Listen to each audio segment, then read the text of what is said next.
अच्छा जी, आपको पीपीटी नज़र आ रही है? Yes sir. यस चलें सर। जी। So let's get started. सबसे पहले तो बेसिक कंसेप्ट है। बेसिक कंसेप्ट ये चैप्टर है, इसमें जो है सबसे पहले हम डिस्कस करेंगे जो माइक्रोबायोलॉजी है, ठीक है। तो उसका इंट्रोडक्शन है, मतलब इसमें हम ये देखेंगे कि जो माइक्रोबायोलॉजी का आप सब्जेक्ट पढ़ रहे हैं फर्स्ट सेमेस्टर में, ठीक है, इसका फ़ायदा क्या है और ये हम क्यों पढ़ रहे हैं। इसमें सिंपली हम ये चीज़ें पढ़ते हैं। इसके अलावा कुछ टर्मिनोलॉजीज़ होती हैं जो कि समझना ज़रूरी होती हैं, जैसे कि आप आगे जाके पूरे बीएसएन में, बीएसएन के पूरे 4 सालों में आप कुछ अल्फाज सुनेंगे, आपको बार बार वो अल्फाज सुनने को मिलेंगे, ठीक है। तो वो जो अल्फाज होंगे आप अभी से सीखेंगे तो फिर आगे आपको मुश्किल नहीं होगी। जैसे आप जो है पैथोजन सुनेंगे, आप डिसइंफेक्शन सुनेंगे, आप स्टेरलाइजेशन सुनेंगे, आप बहुत सारे अल्फाज सुनेंगे, ठीक है, जो कि आज की क्लास में आपको पता चलेगा।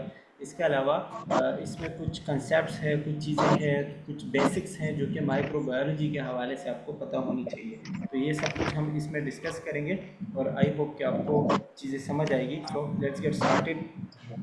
सबसे पहले तो इसके ऑब्जेक्टिव्स हैं। आप प्लीज़ अपने माइक्स जो है वो म्यूट करें ताकि यहाँ पे शोर ना आए, शोर बहुत ज़्यादा आ रही है। अच्छा,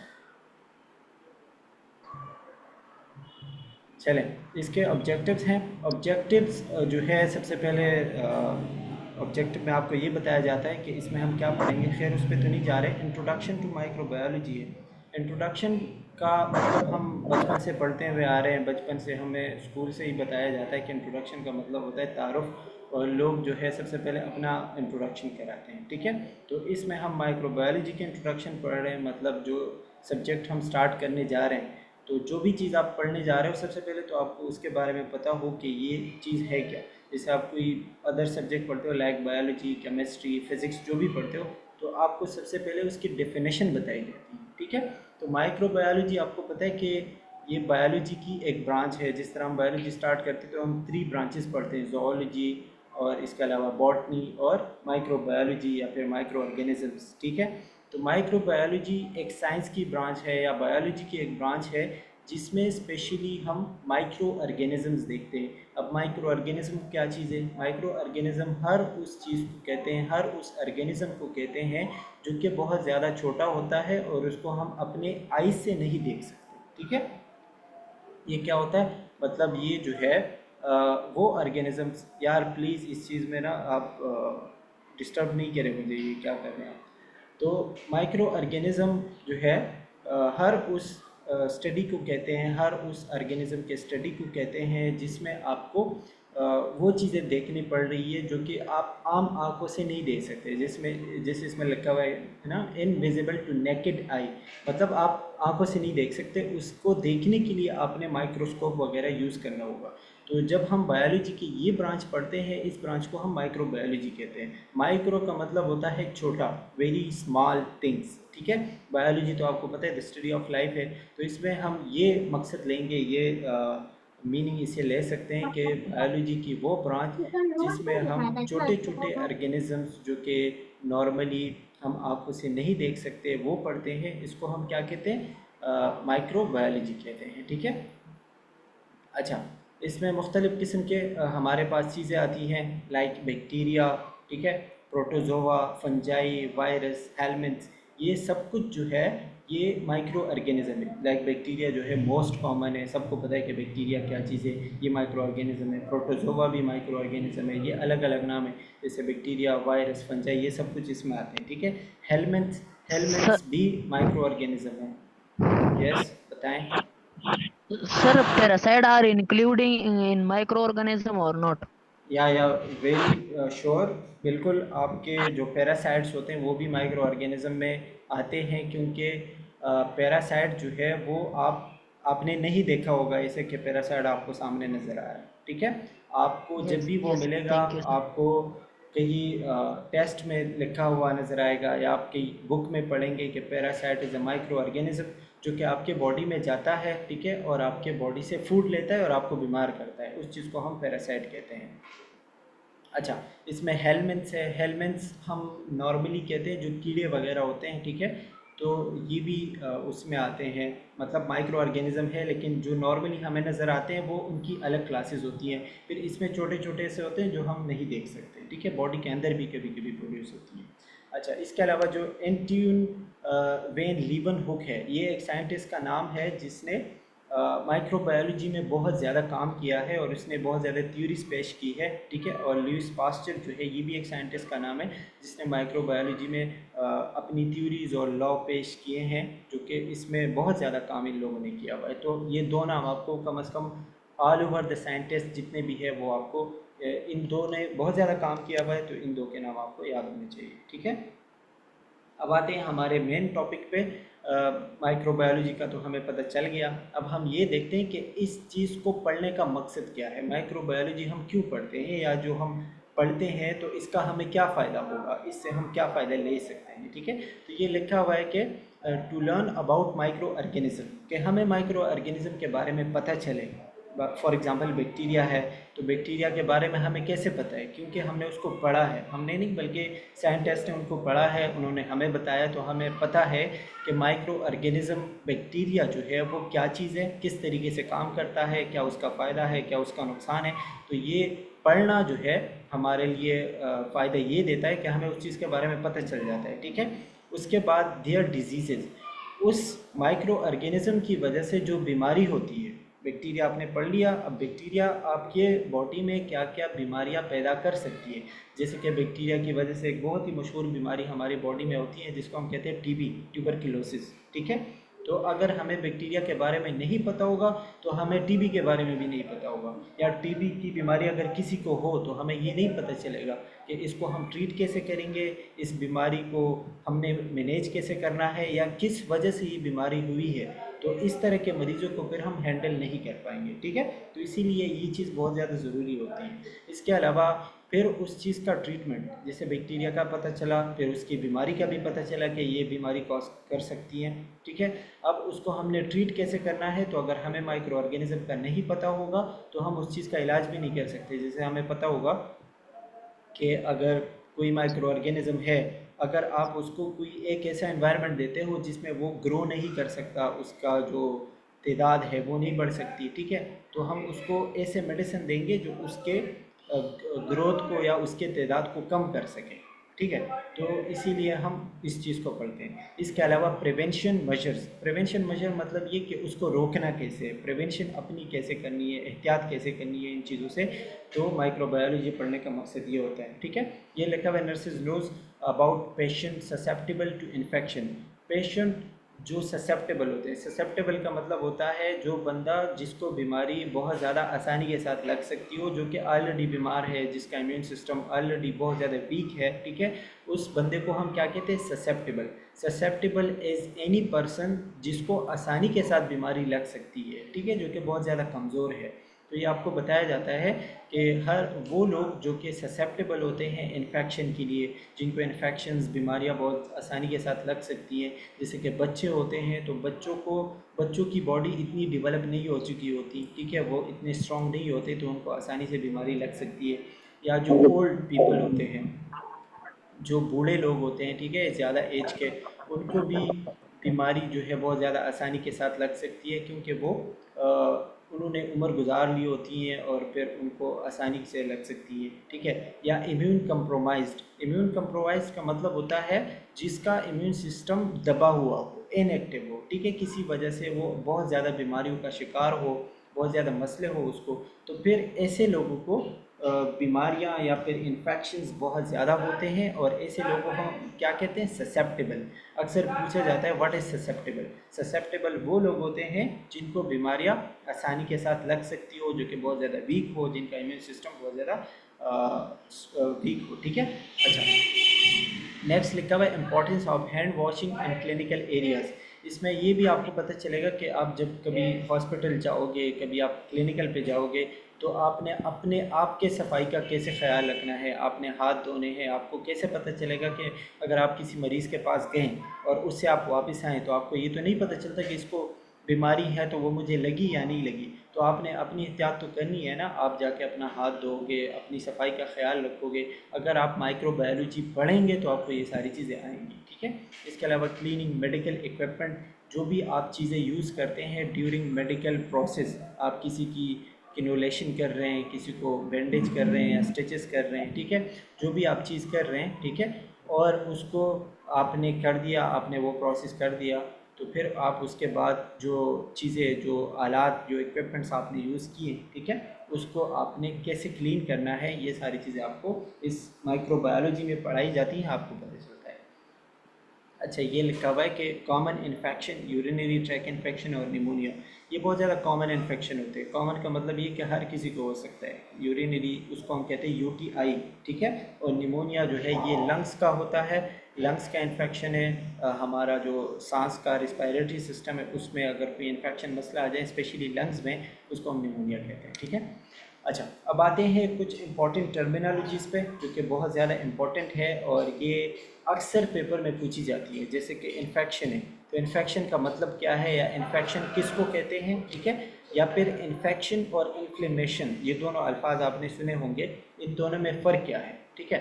इन्फेक्शन कहते हैं कि the lodgement and multiplication of micro organism, जब आपको कोई चोट लगे या चोट ना भी लगे, ऐसे ही आपके बॉडी में कोई माइक्रो ऑर्गेनिज्म आया और उसने जो है अपना तादाद बढ़ाना शुरू कर दिया, ठीक है, इस चीज़ को हम क्या कहेंगे, इन्फेक्शन कहेंगे।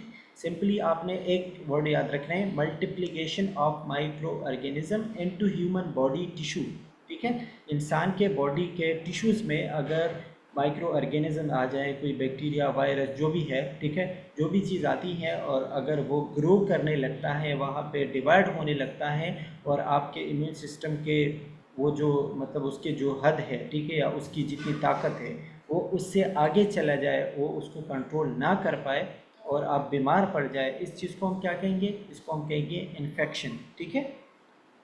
अच्छा, इसके अलावा है प्राइमरी इन्फेक्शन। प्राइमरी इन्फेक्शन का मतलब होता है exposure of pathogen for the first time and is called primary infection. पहली दफ़ा आपको कोई पैथोजन आया, पैथोजन का मतलब होता है कोई भी बैक्टीरिया, कोई भी माइक्रो ऑर्गेनिज्म जिसको जो मतलब आपको बीमार कर सकता है, ठीक है। तो अगर कोई भी पैथोजन पहली दफ़ा आया और उसने आपको डिस्टर्ब किया, ठीक है, या आपके उसमें मसला आया, ठीक है, तो उसको फर्स्ट टाइम जो आपके बॉडी पर वो जब इफ़ेक्ट करता है, अटैक करता है, इसको हम क्या कहते हैं, प्राइमरी इन्फेक्शन। जब पहली दफ़ा आपके ऊपर कोई इन्फेक्शन आता है, ठीक है, उसको हम प्राइमरी इन्फेक्शन कहते हैं। अच्छा, दूसरा है secondary infection. Secondary infection, a new infection which occur when host resistance is lowered. पहले ही आपको कोई इन्फेक्शन हुआ है, ठीक है, और वो ठीक नहीं हो रहा, और उसके बाद जाके उसी इन्फेक्शन की वजह से कोई दूसरा इन्फेक्शन आपको हुआ, इसको हम क्या कहेंगे, सेकेंडरी इन्फेक्शन। फॉर एग्जांपल, आपके हाथ में चोट लगी है, कुछ दिन तक वो जो है वो इस तरह रही, वो चोट जो है वो ख़राब रही, ठीक है, और वो ठीक नहीं हुआ। जब वो ठीक नहीं हुआ तो वो मज़ीद फैलना शुरू हो गया और उसकी वजह से आपकी कोई दूसरी जगह पे वो ज़ख़म, इन्फेक्शन और ये सारी चीज़ें फैल गई, इसको हम क्या कहेंगे, इसको हम कहेंगे सेकेंडरी इन्फेक्शन। तो प्राइमरी और सेकेंडरी इन्फेक्शन में आपने फ़र्क याद रखना है। प्राइमरी इन्फेक्शन वो है जो पहली दफ़ा आपको हो, सेकेंडरी इन्फेक्शन वो है जो पहली दफ़ा जो इन्फेक्शन हो उसकी वजह से कोई दूसरी इन्फेक्शन आपको हो, उसको हम क्या कहेंगे, सेकेंडरी इन्फेक्शन, ठीक है।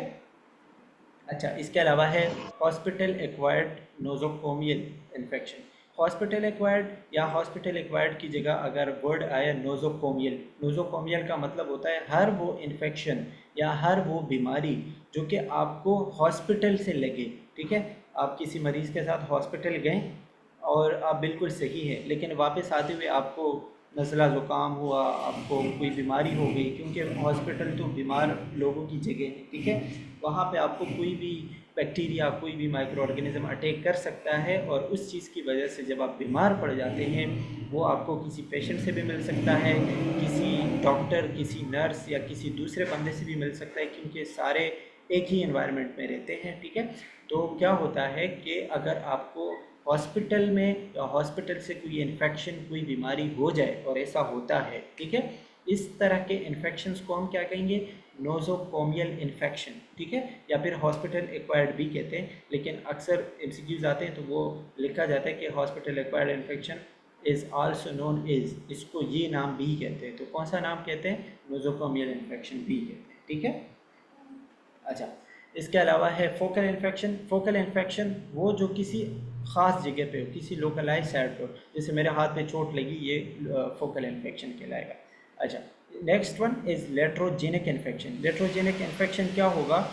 जैसे लिखा हुआ है, infection to patient by activities of surgeon और फिजिशियन ड्यूरिंग मेडिकल और सर्जिकल इंटरवेंशन। कोई डॉक्टर है, वो आपकी कोई सर्जरी कर रहा है या ऐसे ही चेकअप कर रहा है मेडिकल, उस डॉक्टर से अगर आपको कोई इन्फेक्शन आ रहा है, आपको कोई इन्फेक्शन हुआ, ठीक है, उसको हम लेट्रोजेनिक कहेंगे, क्योंकि वो डॉक्टर किसी दूसरे मरीज़ से भी होके आया होगा या उसके पास से कोई दूसरा मरीज़ होके गया होगा।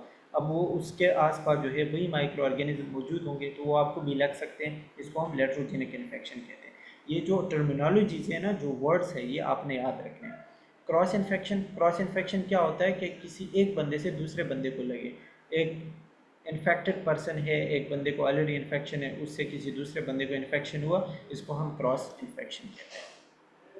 अच्छा, अब ये लिखा हुआ है सोर्सेज ऑफ इन्फेक्शन। सोर्सेज मतलब ये कि किस किस चीज़ की वजह से आपको वो हो सकता है, ठीक है, इन्फेक्शन हो सकता है। इसमें है ह्यूमन, इंसान की वजह से, इंसान किसी एक इंसान को बीमारी है, उस दूसरे बंदे को लग सकती है। एनिमल, एनिमल के कोई वायरस, कोई बैक्टीरिया से आप वो लग सकता है, ठीक है। वेक्टर्स, वेक्टर भी उस ऑर्गेनिज्म को या उस बैक्टीरिया को कहते हैं जो कि किसी एनिमल के बॉडी के अंदर हो, ठीक है।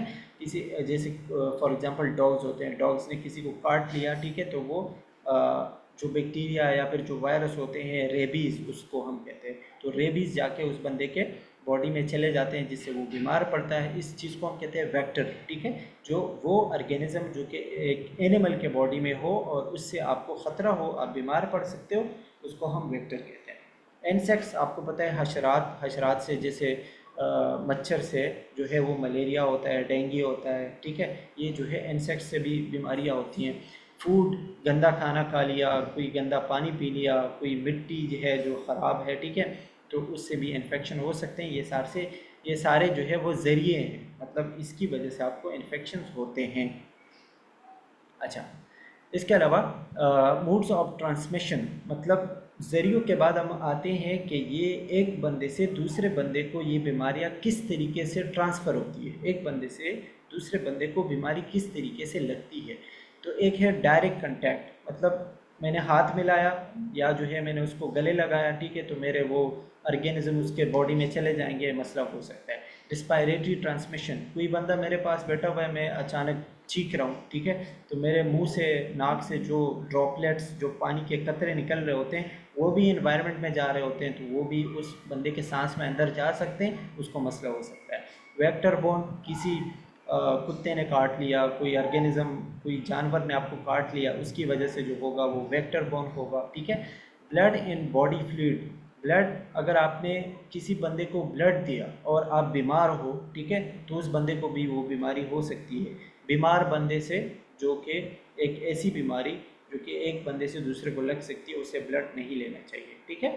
इसके अलावा common vehicle transmission. Common vehicle transmission का मतलब होता है कॉमन चीज़ें जो कि हम एक बंदे से दूसरे, दूसरे से तीसरे जाते रहते, लाइक फूड, ठीक है, खाना, या हवा। हवा जो है वो सबसे पास होके आती है। जैसे यहाँ पे अगर फॉर एग्जांपल 5 बंदे बैठे हुए, तो हम एक ही हवा में सांस ले रहे होते हैं, ठीक है, तो एक हवा कॉमन है। या पानी, अगर फॉर एग्जांपल कूलर पड़ा हुआ है घर में, तो सब जाके उससे पानी पीते हैं, तो इसकी वजह से भी होता है, इन्फेक्शन हो सकता है, ठीक है। तो ये कॉमन चीज़ें जो होती हैं उसको हम कॉमन व्हीकल ट्रांसमिशन।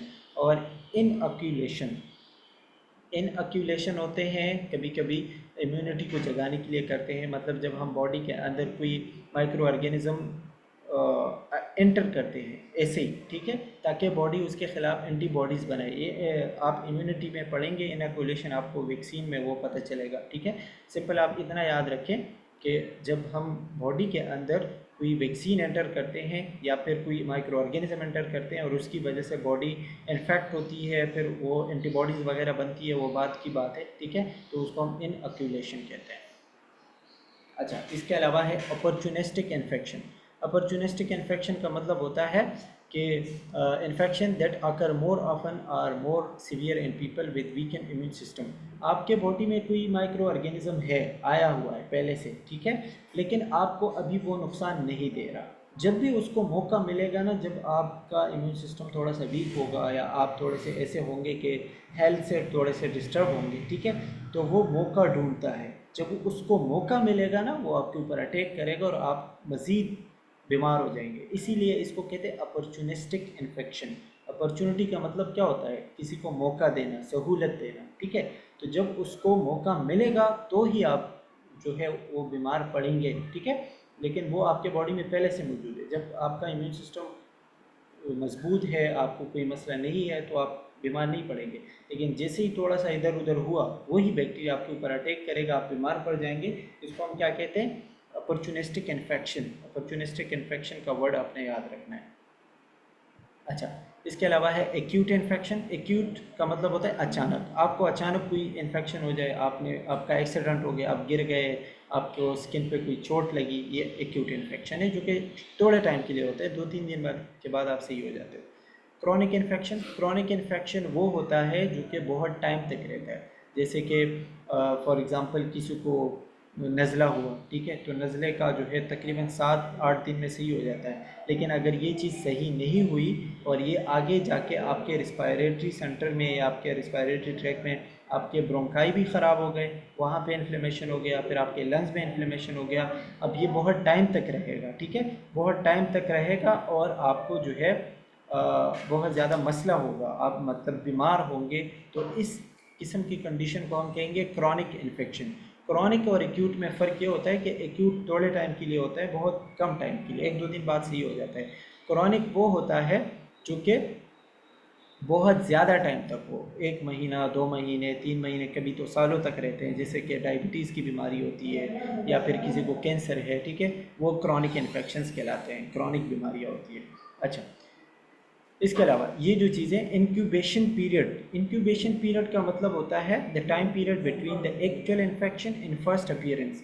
आपके बॉडी में कोई माइक्रो ऑर्गेनिज्म आया तो आते ही आप बीमार नहीं पड़ जाओगे। आपको आपका, क्योंकि आपका इम्यून सिस्टम है, ठीक है, वो एक्टिव है, तो वो उसके ख़िलाफ़ लड़ने की कोशिश करता है। लेकिन जब वो आता है, वो पहले अपने आप को ग्रो करेगा ताकि वो आपके इम्यून सिस्टम के काबू से बाहर निकल जाए। वो ग्रो करेगा, उसके बाद आप बीमार पड़ोगे। मतलब आज आपके बॉडी में माइक्रो ऑर्गेनिज्म आया और आज ही आप बीमार हो गए, ऐसा नहीं होता। माइक्रो ऑर्गेनिज्म आएगा, वो अपना तादाद बढ़ाएगा, वो आपको अपने काबू में लेगा, उसके बाद आप बीमार होंगे, ठीक है। तो माइक्रो ऑर्गेनिज्म के आने से पहला पहला जो साइन सिम्टम होता है, आज माइक्रो ऑर्गेनिज्म आया और 3 दिन बाद आपको पहला सर में दर्द महसूस होने लग गया, आपको नज़ला हो गया, आपको कोई फीवर हो गया, ठीक है। तो आज और फीवर के दिन तक जितना टाइम पीरियड है जिसमें आपको कुछ महसूस नहीं हुआ लेकिन माइक्रो ऑर्गेनिज्म आपके बॉडी में है, इस दौरानिए को हम कहते हैं इंक्यूबेशन पीरियड, ठीक है। इंक्यूबेशन पीरियड उस पीरियड को कहते हैं जब माइक्रो ऑर्गेनिज्म आपके बॉडी में आया, उसने ग्रो किया और पहला साइन सिम्टम आपको शुरू हो गया। तो पहला जो साइन आएगा स्टार्ट से लेके पहले साइन तक, इसको हम क्या कहेंगे? इसको हम कहेंगे incubation period. I hope it's clear. अच्छा, next one is carrier. Carrier का मतलब होता है लेके जाने वाला, ठीक है। अब कोई भी चीज़ जो कि माइक्रो ऑर्गेनिज्म को लेके जाता है उसको हम कहते हैं कैरियर। जैसे मैंने आपको बताया, इंसान भी हो सकता है, जानवर भी हो सकता है, कोई बर्तन भी हो सकता है, बर्तन में माइक्रो ऑर्गेनिज्म है जो उसके अंदर पड़े हुए हैं, उससे किसी दूसरे बंदे को बीमारी हो सकती है। इसको हम क्या कहते हैं? कैरियर, लेके जाने वाला, ठीक है। जैसे हवा है, पानी है, फूड है, कोई भी चीज़ जो कि माइक्रो ऑर्गेनिजम्स को आप तक पहुंचा सकता है, इस चीज़ को हम कहते हैं कैरियर, ठीक है। अच्छा, दूसरा है कम्युनिकेबल। कम्युनिकेबल डिजीजेस हम कहते हैं, अक्सर आपसे पूछा जाता है व्हाट आर कम्युनिकेबल डिजीजेस। आपका जो है वाइवा होगा ना, तो वाइवा में आपसे इस तरह पूछा जाता है कम्युनिकेबल डिजीजेस क्या है। कम्युनिकेबल डिजीजेस वो डिजीजेस होती है जो एक बंदे से दूसरे को लगती है, जैसे नज़ला होता है, ज़ुकाम, ठीक है। आपको फ्लू एक बंदे से दूसरे को लग सकता है, लेकिन डायबिटीज़, शुगर की जो बीमारी होती है वो एक बंदे से दूसरे को नहीं लगती, तो ये कम्युनिकेबल नहीं है। या कैंसर है तो एक बंदे से दूसरे को नहीं लगता, ये क्या है? कम्युनिकेबल नहीं है। लेकिन नज़ला है, ज़ुकाम है या एड्स की बीमारी होती है या कोई ऐसी दूसरी बीमारी जो एक बंदे से दूसरे को लग सकती है, इसको हम क्या कहेंगे? इसको हम कहेंगे कम्युनिकेबल डिजीज़ेस। ठीक है। अच्छा, इसके अलावा है वैक्सीनेशन। वैक्सीनेशन मतलब वैक्सीन लगाना। वैक्सीन जो इंजेक्शंस होते हैं, इंजेक्शन असल में उसके अंदर ना माइक्रो ऑर्गेनिज्म होते हैं लेकिन डेड हो चुके होते हैं। अब जब आप वैक्सीन लगाते हो तो वो कोई एंटीबॉडीज़ या कोई दवाई नहीं होती, वो माइक्रो ऑर्गेनिज्म ही होते हैं लेकिन डेड होते हैं। आपके बॉडी में जब वो जाते हैं तो बॉडी को तो ये नहीं पता होता कि डेड है या फिर लाइव है। आपकी बॉडी उसके ख़िलाफ़ एंटीबॉडीज़ बनाना शुरू कर देती हैं, तो इसीलिए जो है वो बॉडी इम्यून हो जाती है। वैक्सीन क्यों लगाते हैं? ताकि बॉडी के अंदर खुद ब खुद एंटीबॉडीज़ बन जाएं। ठीक है। वैक्सीन के फिर आपको कुछ टाइप बताए गए हैं, एटीन्यूएटेड और इनएक्टिवेटेड एंटीसाइड। ये वैक्सीन के टाइप्स है। ठीक है, ये हम डिस्कस करेंगे इस चैप्टर में तो नहीं, आगे इम्यूनिटी में हम पढ़ेंगे कि वैक्सीन क्या चीज़ है। अच्छा, इसके अलावा नेक्स्ट जो टर्मिनोलॉजी है वो है हाइपर सेंसिटिविटी। हाइपर सेंसिटिविटी का मतलब होता है किसी चीज़ को ज़्यादा रिएक्शन देना, या हाइपर सेंसिटिविटी का जो वर्ड है ये ज़्यादातर मेडिकल में हम इस्तेमाल करते हैं एलर्जी के लिए। किसी को एलर्जी हो तो हम कहते हैं कि ये बंदा हाइपर सेंसिटिव है। मतलब जब हर बंदे को किसी ख़ास चीज़ से एलर्जी होती है ना, किसी को इंसेक्ट से होती है, किसी को डॉग से होती है, किसी को जो है वो स्प्रे से होती हैं, मुख्तलिफ़ किस्म की चीज़ों से एलर्जी होती है। तो उस चीज़ को जिस जिस भी चीज़ से आपको एलर्जी है उसको हम क्या कहते हैं? एलर्जेंट कहते हैं। और जो रिएक्शन बॉडी के अंदर होता है उसको हम कहते हैं हाइपर सेंसिटिविटी। ठीक है। अच्छा, वेक्टर। वेक्टर आपको बताया मैंने कि हर वो चीज़ जो कि एनिमल कैरी करता है और इन्फेक्शन प्रोड्यूस कर सकता है उसको हम कहते हैं, लाइक इंसेक्ट्स हो गए। इंसेक्ट जो मच्छर वगैरह होते हैं, ठीक है, उनके बॉडी में प्लाज्मोडियम होता है जो कि मलेरिया कॉज कराता है। Ticks, cats, dogs, flies, mosquitoes, सब में ये जो है मुख्तलिफ़ किस्म के माइक्रो ऑर्गेनिज्म होते हैं जो कि मसले पैदा कर सकते हैं। अच्छा, नेक्स्ट वन फोमाइट्स। फोमाइट्स जो है ये हर उस चीज़ को कहते हैं जो कि नॉन लिविंग है। ठीक है। कोई बंदा है जो कि फॉर एग्ज़ाम्पल कोई एड्स का मरीज़ है, ठीक है, और वो अ, अपने कुछ रेजर्स या फिर कुछ बर्तन या फिर कुछ क्लॉथ्स, कपड़े वगैरह इस्तेमाल करता है, ठीक है, तो उसको हम कहेंगे फोमाइट्स। फोमाइट्स में नॉर्मली हम नहीं कहते, जैसे कपड़े हैं तो कपड़ों को हम फोमाइट्स नहीं कहते, लेकिन जो मरीज़ के कपड़े होंगे और उसमें माइक्रो ऑर्गेनिज्म होने का ख़तरा हो सकता है उसको हम फोमाइट्स कहेंगे। अगर वो चीज़ें कोई दूसरा बंदा यूज़ करे तो उसको फिर वो बीमारी हो जाएगी, उसको वो मसला हो जाएगा।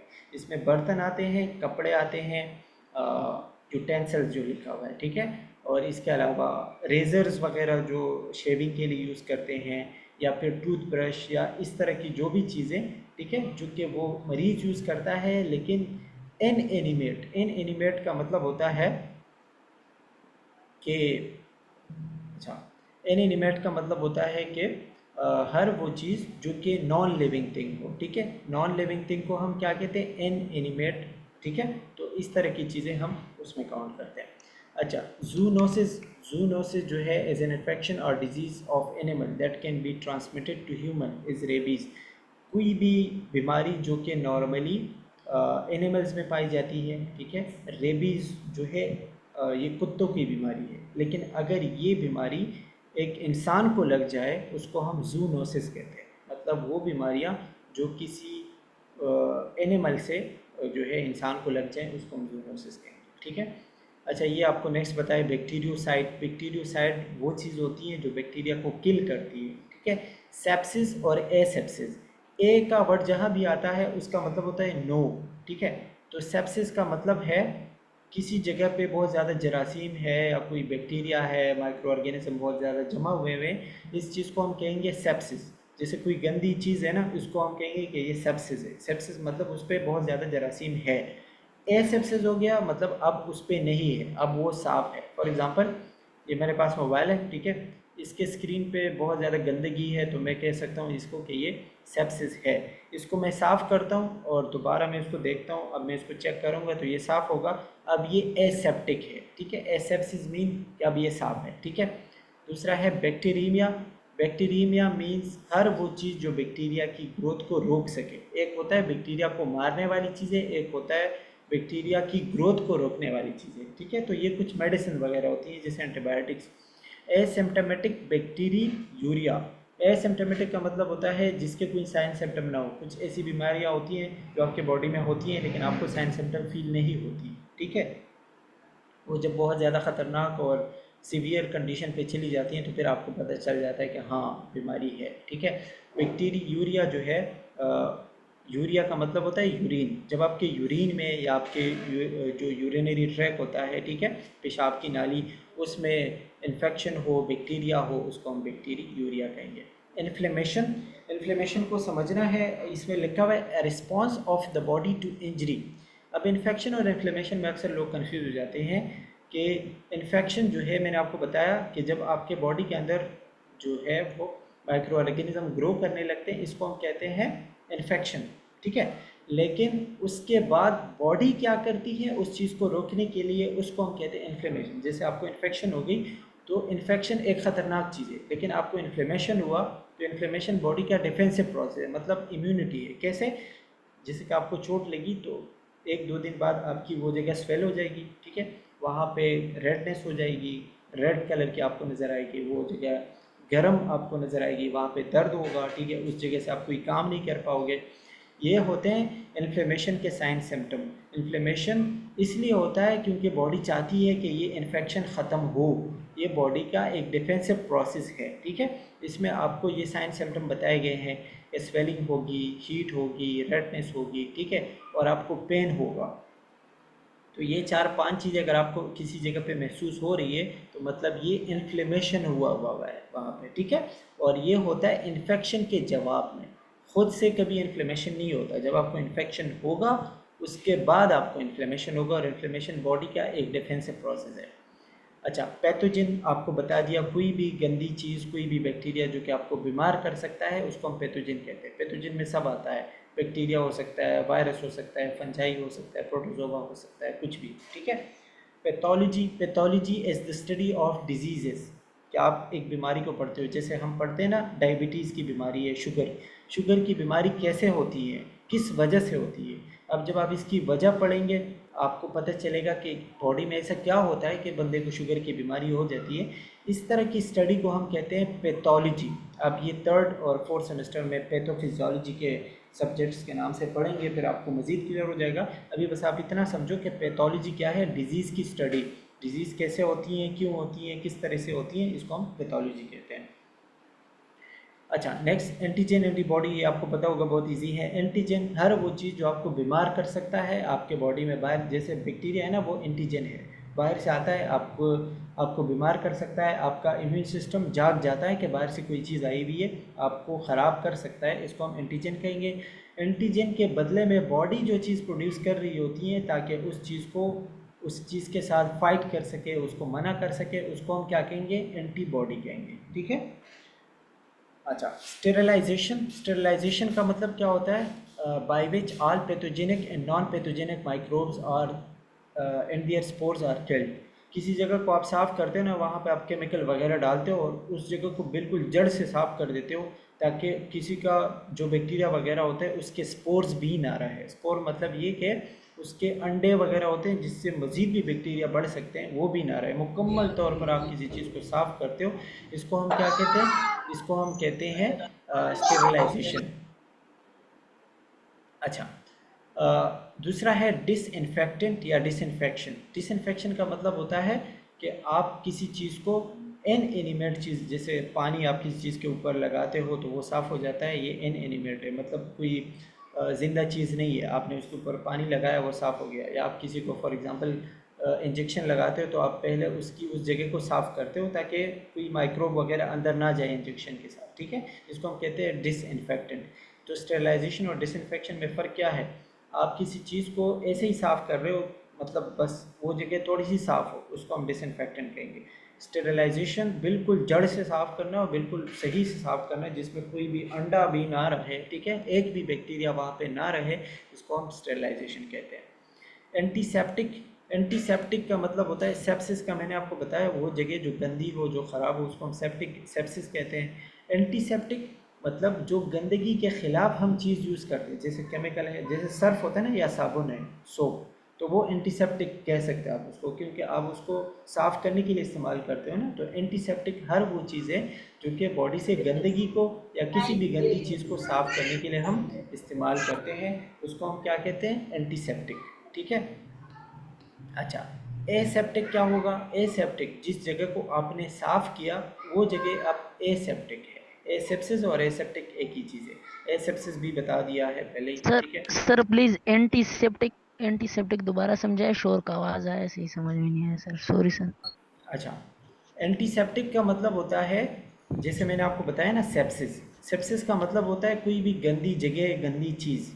अब उस गंदी चीज़ को साफ़ करने के लिए आप जो यूज़ करोगे उसको हम कहते हैं एंटीसेप्टिक। जैसे फॉर एग्ज़ाम्पल मेरे मेरे हाथ गंदे हुए हैं, ठीक है, इसको साफ़ करने के लिए मैं क्या यूज़ करूँगा?